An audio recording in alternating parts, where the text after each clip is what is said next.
Just to see if he has the green light here. And that's a fastball in the dirt. And that'll send Santa down to first base, load him up. Here with 2 down for the first baseman, Chacon. Adrian Chacon, a junior from right there in Tampa. Did you say this was one of the starters they had last year, right? This is not. This is another one of the transfers. Oh, okay. Gotcha. We've had come in. Tom Carty going to head out to the hill, talk things through. I think this is still the first meeting of the inning, but regardless, here comes that relief pitcher anyway. I don't know if he got the signal early or what, but here comes another freshman pitcher to try and get the job done. Who we got there, Sam, was 27. 27 would be Brooks Luther from up in Dallas, Georgia, North Paulding High School. All right. So that'll end the day for Howard here in the second.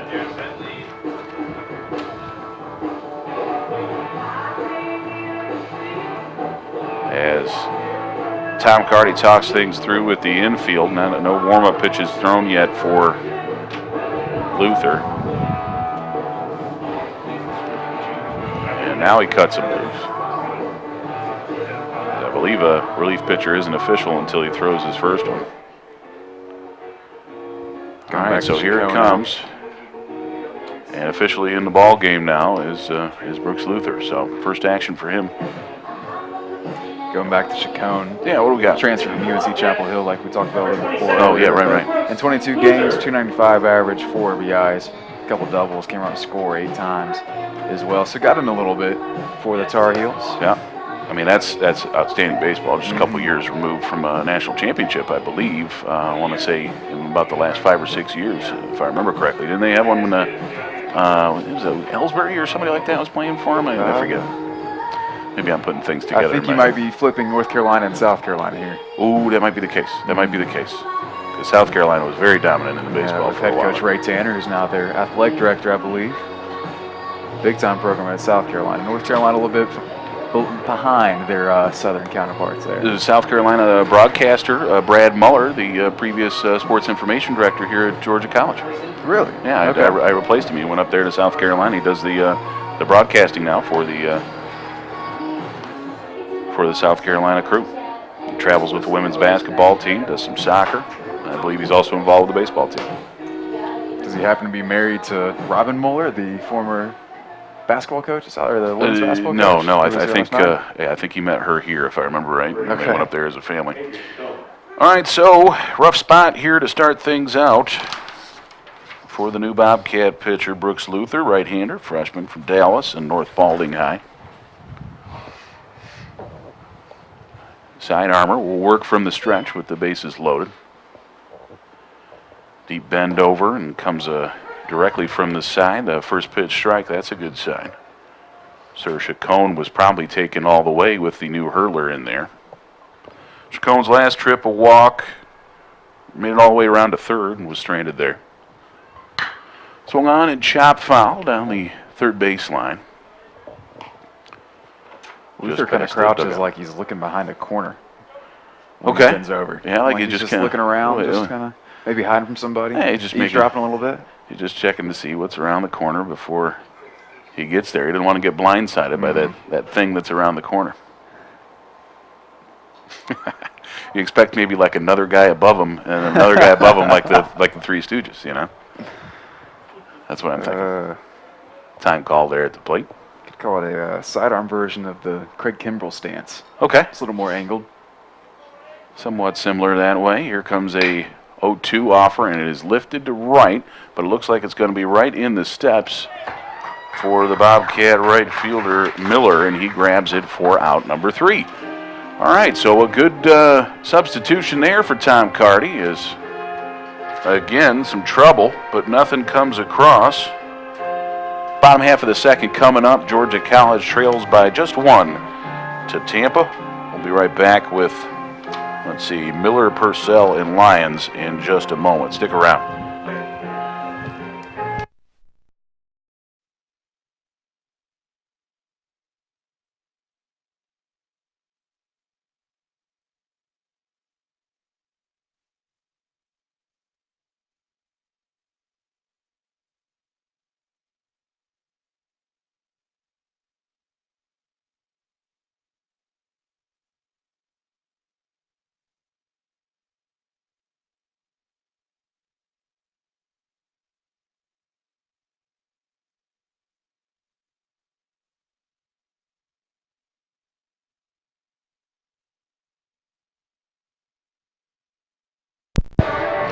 Hey, Bobcat fans, want to remind you about the Georgia College Annual Athletic Auction coming up April 16th. That's a Saturday.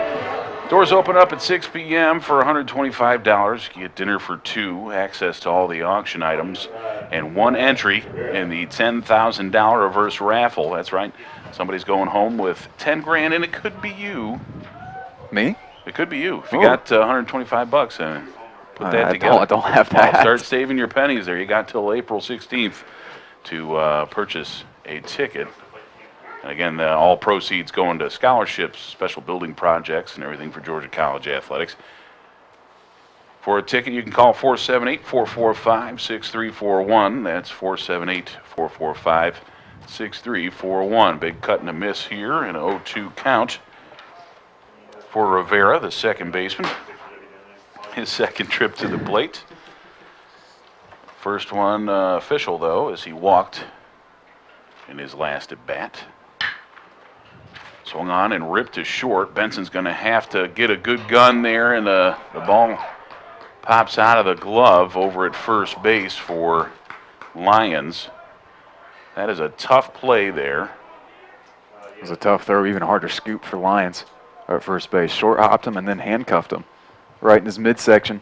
Did a good job of getting in front of it. So we'll go an error on Benson. That one's a little bit borderline, as he did have to backhand it and get deep into the hole, but we're going to say good throw would have got him. So tough play. Gosh, that's harsh error. Yeah, either way, it's a tough one to put over there, but the ball hops up.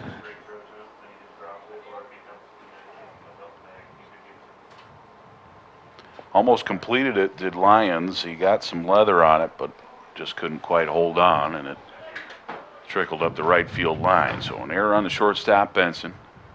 Nobody out here, runner on first for... Oh, and this one gets away. A wild pitch there. Sends the runner down to second base. Really didn't look that too far outside. Purcell tried to backhand it and skipped off his glove. So the error, then a wild pitch, puts the runner at second for the Spartan third baseman.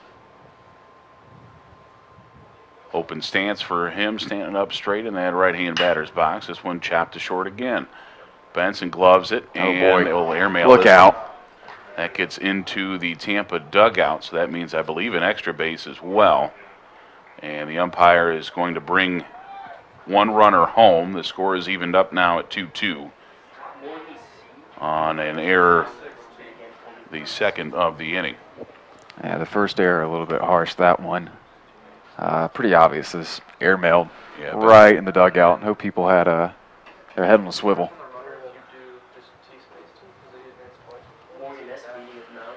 So tough spot there for Benson, and a good mound meet I think here for Tom Carty is we've had in essence three miscues in this one inning alone, the pair of errors and a wild pitch as well. So this is probably a meeting more to talk with the defense than anything else, just to kind of settle everybody down out there. Carty really going after Brandon Purcell. Just talking about maybe there's some miscommunication there between him and the pitcher, and Carty not very happy about it. Yeah, I'm not quite sure. Maybe that wild pitch, perhaps he thought Purcell should have gotten the body in front instead of the backhand. I think I would agree with him. But either way, a slap on the rear end, and that's the end of that conversation, right? Mm-hmm. All conversations should end that way. I think. don't think so. No, I think it's a lawsuit waiting to happen now. Somewhat unprofessional. Yes. Osborne, the catcher, steps in. He flew out to center in his first trip. All the way at the back of that batter's box is Osborne, waiting to get those breaking pitches after they do break. Lions outside. Well, there's the loving advice from Tom Carty there, is Purcell finally scooted over and didn't just try to use the glove there. My apologies. It's Luther on the hill, not Lions. Still working my way through all these new Bobcats. So Luther with it now, and a 1-0 count for the batter. The runner on second is Lee. No, it is Denoy. What do we do there? Denoyles. Denoyles. I got to write that phonetically. I'm going to forget that. 1-0 from Brooks, swung on and missed. 1-1. Going back to the Benson area there, seemed like when he came up with it, took a few steps, clutched a few times, took another few steps, and by the time he tried to get himself set, it was too late, and he skied it. Yeah, I think he was trying to buzz it over there, and show off the arm a little bit. Just kind of lost the handle on it, perhaps. Sent up the middle, and this one gets through. Could be another run as it goes slowly into the outfield grass. Cutoff throw gets through, but it doesn't advance the runner as the run comes in to score. An RBI single up the middle for Osborne, and the score is now 3-2 Tampa, with nobody out here in the third.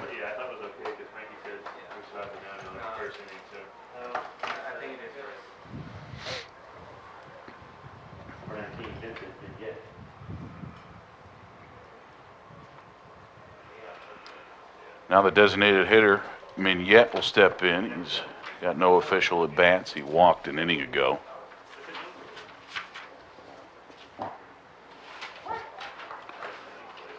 And Luther with a strike, fastball on the outside black. Might have been a cutter there. Looked like it had a little bit of sideways motion. Set here. And a pitch. It's a fastball up and inside. 1-1. Got a runner over on first base. The Spartans have plated 2 runs already in this inning.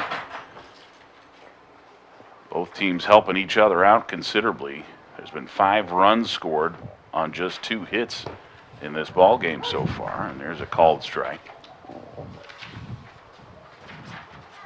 Brooks Luther trying to minimize the damage here, actually trying to look for his first out of the inning. Comes set.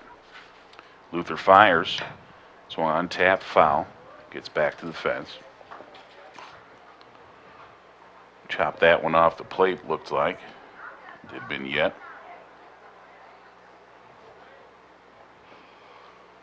Luther got a nice evil villain sounding name to him.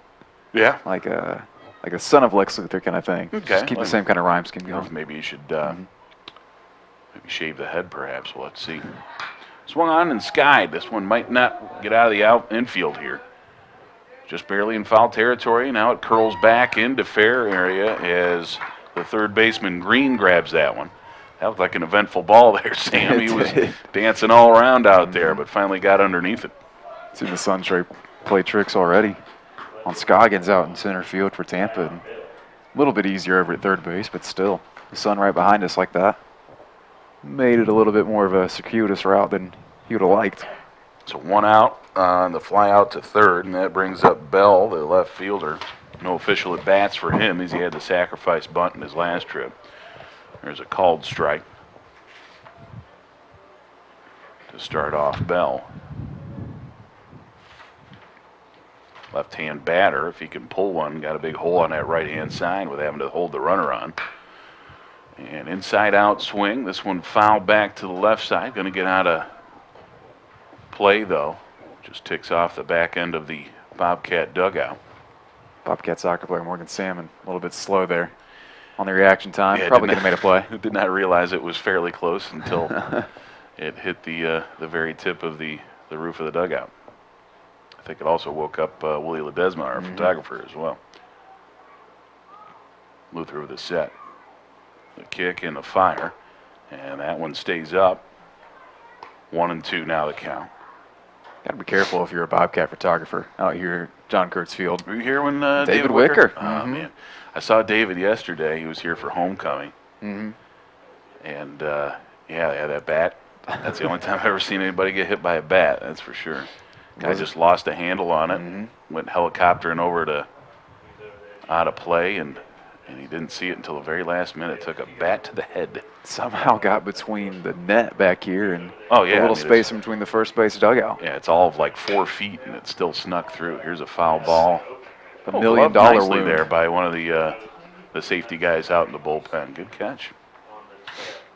But yeah, so David gets that gash in his forehead, got a little bit of blood running down the head. He heads over to the emergency room, and then check back in later at the game just to say hello, because it was a doubleheader. And good to see that he was okay. I hope he's doing well up in Augusta. I think he works for tourism board up there in Augusta now. Good for him. There's a curveball. It trickles inside on the left-hand batter. And it's a 2-2 pitch now. On the way to Bell. One down, top of the third. That one stays outside. Lost out of the side of the hand there. And Luther. Luther's got a long blonde mane sticking out of the back of that hat there. It's a good-looking relief pitcher hair, you know? Yeah, I would agree with that. Yeah, kind of like a quirky, long-haired, kind of normal relief pitcher deal. He's got a relief pitcher look about him, that's for sure. Got another arm warming up in the Bobcat pen. I think it's 22. If that's the case, that'd be Kane Keith. Swung on and lifted to the left side. And it is the left fielder with a beat on it, and squeezing that one is Womack.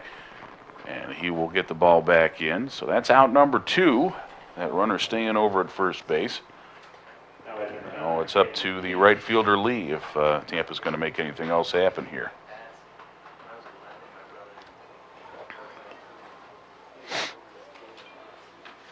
Another left-hand batter against the righty Luther. With that sidewinder delivery, I think that means he gets even more time to look at it from the left-hand side. Slightly open stance for Lee. Here it comes. Swung on first pitch, and it's lifted to center. Maddox, a long way to go. Nope, it's going to be the shortstop Benson on the shallow outfield grass for out number 3. So they get a pair, do the Spartans. A pair of errors and a single cause all the trouble. We will head to the bottom half of the third. Tampa leads 3-2. You're listening to Georgia College Baseball on the Alex Cooper Memorial Ustream Network. Let's try that. That was pretty good. I like that, yeah.